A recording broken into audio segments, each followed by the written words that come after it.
اگر لے پالک بچے یا بچی کا سرکاری کاغذات میں ولدیت کی جگہ اپنا نام لکھوا دیا جائے اور بعد میں غلطی کا پتہ چل جائے تو اس کا حل کیا ہوگا؟ جی، یہ ہمارے معاشرے کے اندر بہت غلط ہے کہ جس نے لے پالک لیا ہے وہ اپنی ولدیت لکھوا دیتے ہیں، یہ غلط ہے۔ اگر کسی نے لا علمی سے ایسے کر لیا،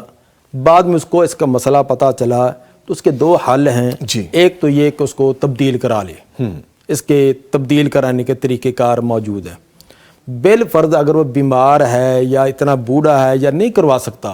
تو کم کم وہ اسٹامپ پر یہ لکھوا دے کہ یہ میرا حقیقی بیٹا حقیقی بیٹی نہیں